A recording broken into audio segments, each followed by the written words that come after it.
Thanks again for making the Locked On Ole Miss podcast your first listen every day. We're free and available wherever you get your podcasts, including YouTube. We're part of the Locked On Podcast Network, your team every day. Hello, I'm Stephen Willis from the Locked On Ole Miss podcast, and I'm joined by Matt Chadwick from PFF, and we are going to talk a little transfer portal, a little Jaxson Dart, a little Ole Miss in 2024. How you doing, buddy? I'm doing great, man. Thanks for having me on. No problem at all. Ole Miss was basically rated number one by most everybody that's anybody in this transfer portal cycle, and they hit some headliners. But overall, how does PFF view this Ole Miss transfer portal class? Really good, honestly. I think they addressed a lot of needs, especially defensively, that they had going into the offseason. Getting guys like Princely Umanmielen, who is one of the best edge defenders in college football, in my opinion, from Florida. Getting Walter Nolen, who was the number one overall recruit a couple of years ago, the defensive tackle from Texas A&M. So they really kind of revamped their defense. Now, there are some reasons why it's maybe not as good as it once was. Obviously, Quinshon Judkins leaving to go to Ohio State. It's a major, major loss. Tyler Barron flipping to Louisville is another big loss. Marion Richardson ending up going to the NFL draft is another big one. But at the same time, what Ole Miss did in the portal, getting Juice Wells to a receiver is really good. So I think that Lane Kiffin and company should be very proud of what they did this offseason. When you look at the transfer portal in this haul, talk about the headliners of this class and who people should be paying attention to as the top of this transfer portal class. Yeah, I mean, like I said, I think you got to start off on the defensive line. I think it starts with Princely Umanmielen, who, I'm actually ranking the top 10 players at every position in college football heading into next year. And Princely Umanmielen is one of my top 10 edge defenders. He has been phenomenal for Florida, really over the past couple seasons now. I mean, he's been a terrific pass rusher. I believe he was fourth in pass rush win rate this past season. So he's a guy who I think could be a second-round pick in next year's draft, if not a first-rounder, if he has a really great year. Now, he's a little bit older, which will work against him in terms of a prospect. But for Ole Miss, I mean, you're getting one of the best edge defenders in college football next year. And then another guy who could be a first-round pick is Walter Nolen. Like I said, was this hyped-up recruit coming out. He was the number one overall recruit coming out of high school, above Travis Hunter, who was number two. And Nolen kind of played a little bit freshman year, showed some flashes, played a lot more this past year, and showed more consistent production this past season, especially as a pass rusher. Was a pretty good run defender as well. Still want to see him take the next step. I don't think he's quite, one of the top defensive tackles in the country just yet, like some are saying. But I do think he's got the potential to definitely be an absolute superstar. So those are two that I love defensively. And then offensively, I mean, you got to start with Juice Wells, the receiver who kind of missed almost the entire season this year with a foot injury. But before that, he was a monster after the catch. And I think he would fit in perfectly in that offense with Trey Harris, with Caden Prescore, and obviously Jaxson Dart throwing them the football as well. I'm really excited to see what Juice Wells can do in that Lane Kiffin offense next year. Yeah, and the headliners in this class, everybody knows about. But what people don't really realize about the transfer portal, if you don't dig into it and learn it, is this class is pretty deep too. Yeah. Now, a player that I am interested in is Lewis Moore out of Indiana as a defensive back. I think he's a potential to survive. He's like that Dejon Anthony type transfer that they got a year ago that kind of emerged on the scene. Who do you think might be a surprise candidate in this class? That's a good question. I do like the Lewis Moore pick a lot. I think he is, an underrated player for that Indiana secondary. I mean, they really attacked the secondary hard. I know they got, again, like I said, Marion Richardson, who I loved. That was one of my biggest sleepers in the transfer portal was him. And from Mississippi State, the corner, he originally committed to Ole Miss, and then he ended up going to the NFL draft. He would have been great in that secondary, but you got him. You got Key Lawrence, who played a pretty important role in Oklahoma secondary this past season. So, yeah, I mean, they've really just attacked the defense, which I think was a big thing they needed to do. And, yeah, I would probably say him. I would probably say Yam Banks, the corner from South Alabama, is another guy I really like. He's played pretty well. Amorion Walker has really freakish tools. The corner from Michigan, who's like 6'4", he can move really well. Hasn't really done too much for the Wolverines, but he's another guy who I think could play a big role in defense. Trey Amos played a big role for Alabama this past season. So, yeah, I mean, really, you look at that secondary. I know kind of the front seven has kind of been what people have been most excited about, and deservedly so, with Umanmielen and Walter Nolen coming in. But I've really been impressed by what Ole Miss has done, kind of retooling that secondary as well. Yeah, and we can't really overlook Chris Paul. I think his importance, he was Right. the first major player that came into the class and kind of got the whole process started. Yeah, absolutely. Chris Paul, was one of the top linebackers in this portal. He's a guy who I liked a lot coming out of Arkansas. Again, like I said, I think Lane Kiffin kind of knew going in. He's like, hey, I've got the guys offensively. Like we've got the talent offensively to really make a run next year. 12-team playoff next year. Ole Miss is definitely has obviously a better chance to make that than the 4-team. And he knew, hey, we just got to rebuild this defense, and we just got to get defensive guys in there, and not end up like, say, a USC where the offense is still spectacular, but the defense is what holds them back and makes them go 7-5. It's not as extreme as like that, but Ole Miss knew, hey, we just got to get some guys on defense to even creep back towards average. And you get superstar potential with a lot of these guys. I mean, it could be more than just an average defense next year, honestly. So with Pete Golding there as defensive coordinator. So, I've really been impressed. I mean, you got the defensive line, the linebacker with Chris Paul Jr. coming in, and I just mentioned before the secondary, how they've really improved that. Really, all three levels, Lane Kiffin has really just attacked the transfer portal, which I've been really impressed by. Yeah, and this is all led by, I guess, if you've seen tweets from Lane Kiffin and from these players, they keep referring to the last dance that was coined by Jaxson Dart. This is his last go round. He's kind of the undisputed leader. The fact that at how much he has taken over leadership of that team is unbelievably impressive, but he made a huge jump from year 1 to year 2 at Ole Miss. What does his jump look like from year 2 to year 3? Yeah, I think that's a great way to put it, is that he made a big jump. Like I said, I'm ranking the top 10 players at every position. I believe the quarterback list is actually coming out tomorrow. Spoiler, I have Jaxson Dart number 6 right now in my quarterback list. I think he's a phenomenal player. He improved his passing grade by like 13 points this past season.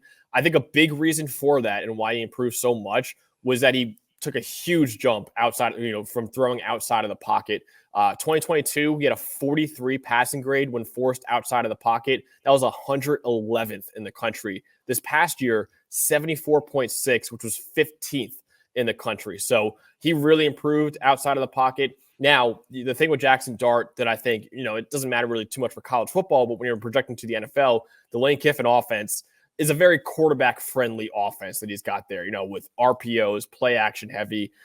So it does help him out a lot. And obviously he's got some superstars to throw to as well. Trey Harris, now Juice Wells, now Caden Prieskorn as well.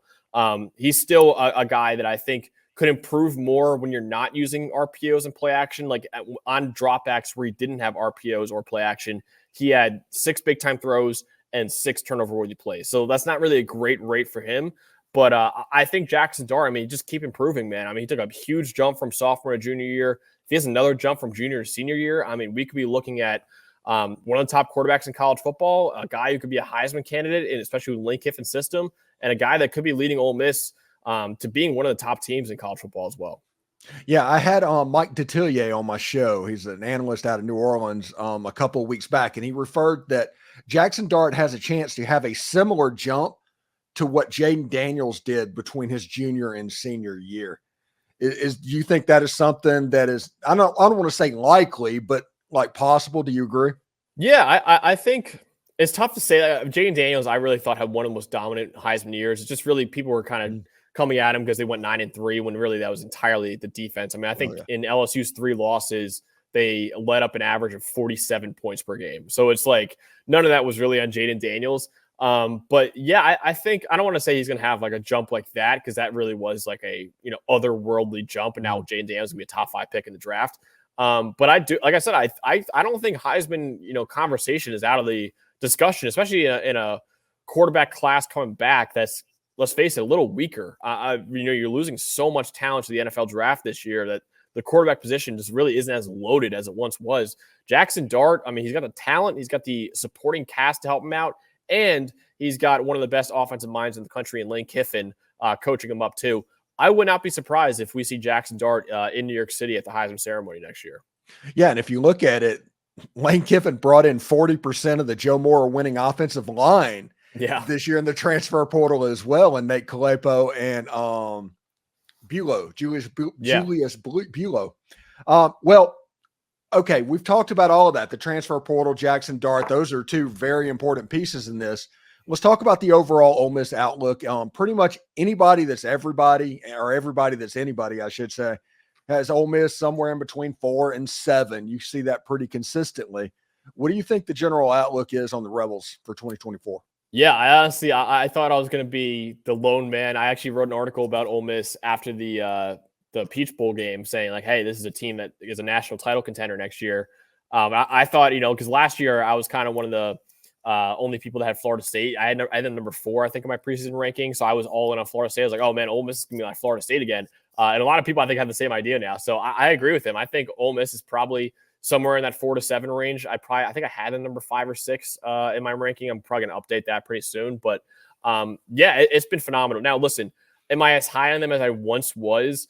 No, only because Quinshon Judkins left, Tyler Barron left as well. Those are 2 guys I was really excited about. But at the same time, I mean, you bring back Ulysses Bentley at running back, who I think is a really underrated player. And you still have, like I said, the defense is still really good, even after losing Tyler Barron and Decamarion Richardson and everything.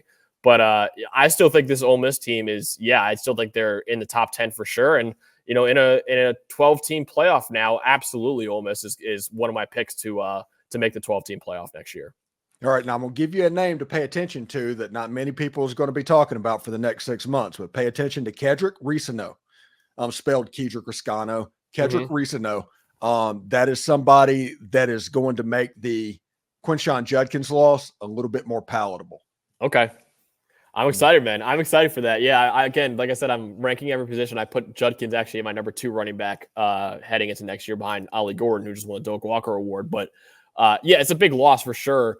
But at the same time, you got the Ulysses Bentley, who's a great, a great replacement, honestly, for Judkins. He's not the superstar that Judkins is, but and then you got the offense that's just like an aerial attack that's deadly. It's not like they were going to be relying heavily on Judkins next year, and the entire offense is gone now. They're still good, like we mentioned before, Jaxson Dart, Trey Harris, Juice Wells, Caden Priestcorn.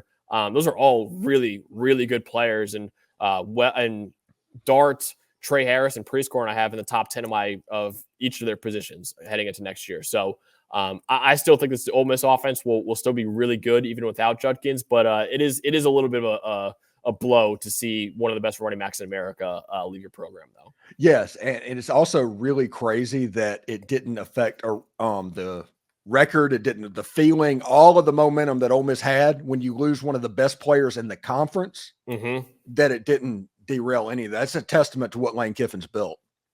Oh, absolutely. Yeah. I mean, I've heard some stuff about Judkins' departure and how it was kind of a mutual parting of ways more than it was him leaving. But at the same time, it is impressive that, it's kind of like just business as usual. Lane Kiffin's like, hey, yeah, I mean, you lose, like I said, one of the best players in college football, but you're still being ranked number 5 or 6 heading into next year, which is just a testament to how dominant, first of all, I mean, they had the best year in program history, really, winning 11 games this past season. And then they bring back everyone, which is kind of what Florida State did last year. And then they also just attack the transfer portal, which again is like what Florida State did. It feels a lot like Florida State, I will say, going into next year. And we'll see if they can actually make the playoff. Like I thought Florida State was kind of snubbed from this year. But I do think Ole Miss next year not only is one of the candidates to be in the 12-team playoff, I think they're one of the candidates to make a run at the whole thing, honestly, if everything goes right for them next year. It's absolutely nuts that the commissioner of the ACC, the Big Ten, and the Pac-12 basically snubbed FSU because they're the ones that stopped the 12-team playoffs, and Florida State would have made a 12-team playoff easily, comfortably last season. Yeah, it's insane. Yeah, I think it's funny, too, because like if you had a 12-team playoff this past year, say, Florida State would probably be ranked 3 or 4 just because it's not as extreme if you're leaving out Alabama or anything like that. But yeah, it was a shame. And honestly, it was a shame that Florida State got left out this year. I thought it was awful, but now it won't ever happen again. Now I will never see an undefeated team or even a one-loss Power 5 team ever get left out. I think I think this past year, the only 10-2 team in the Power 5 that would have been left out was Oklahoma. So you're going to see pretty much every 12-0 for sure. And then you're also going to see every 11-1 and 10 and most of the 10-2 teams make the playoff next year. So we're not ever going to have a snub as massive as that one, thankfully. Also, before I let you go, we started talking about Quinshon Judkins. I kind of feel bad for Quinshon with Chip Kelly coming into town as the offensive coordinator because that's not the talent profile of a running back that he is kind of known for. He's not that Lake Seastrunk type back or something like that he had in Oregon. Mm-hmm. And this might be advantage Travion Henderson, right? Yeah, a little bit. Yeah, I will say I am still excited just because, I'm thinking of a guy like Zach Charbonnet, say, at UCLA when you got there. I think Charbonnet had like a good year, and then right when Chip Kelly got there, exploded. And now obviously he's in the NFL now playing for the Seahawks. I am excited. I do think it'll be an interesting committee that they have. I mean, Judkins and Henderson are two of my top 6 running backs going into next year. So Ohio State is loaded at that position. I do think Judkins is going to have a great year. I do think they're really, really going to rely on the run game next year. I just don't know if you want to rely on Will Howard as a passer too much, and you lose a bunch of your weapons. I know Emeka Egbuka is back, but you lose Marvin Harrison Jr., you lose some other guys as well, Cade Stover, the tight end. So they're going to rely on the run game a lot. With Will Howard, he can run the ball too at quarterback, and then you got by far the best backfield in the country with Judkins and Henderson there. But I do think it'll work out for him. I am interested in seeing how the carries are split up between Judkins and Henderson, though, when you have two massive mouths to feed, honestly, in that backfield. Thanks again for making the Locked On Ole Miss podcast your first listen every day. We're free and available wherever you get your podcast, including YouTube, part of the Locked On podcast network. Thank you, Max Chadwick, for joining the show. Thank you so much for that. We'll have to do it again, buddy. Of course. Thanks, Steven.